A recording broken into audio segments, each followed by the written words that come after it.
ত্রিপুরার গোমতী জেলা করবুক মহকুমা বন দপ্তরের আধিকারিকদের কার্যালয়ের সামনে থেকে অবৈধভাবে বহু মূল্যবান গাছ কেটে নেওয়ার অভিযোগ উঠেছে এক ঠিকাদারের বিরুদ্ধে।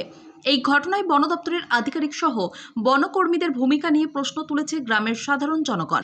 গাছ যদি এভাবে ধ্বংস করে বনদস্যুরা, তাহলে পরিবেশের উপর বিভিন্ন নেতিবাচক প্রভাব পড়তে পারে। এর মধ্যে অন্যতম হল জলবায়ু পরিবর্তন, মাটির ক্ষয়, বন্যা বৃদ্ধি এবং বন্যপ্রাণী আবাসস্থল হ্রাস। গাছপালা কার্বন ডাই অক্সাইড শোষণে গুরুত্বপূর্ণ ভূমিকা পালন করে, কিন্তু বনদস্যুরা ত্রিপুরার বিভিন্ন জায়গায় অবৈধভাবে গাছ কেটে ফেলার ফলে কার্বন ডাই অক্সাইড নির্গমন বৃদ্ধি পায়, যা গ্রিনহাউস গ্যাস হিসেবে কাজ করে এবং জলবায়ু পরিবর্তনের কারণ হয়। তাই গাছপালা রক্ষায় সকল মানুষকে এগিয়ে আসতে হবে। একটি গাছ একটি প্রাণ।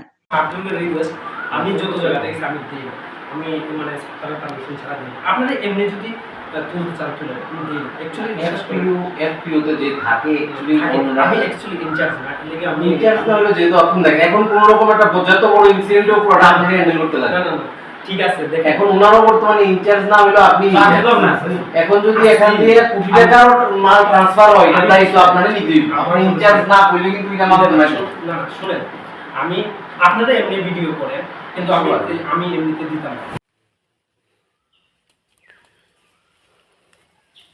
ত্রিপুরা থেকে বিক্রম কর্মকারের রিপোর্ট, ক্রাইম প্রেস বেঙ্গল।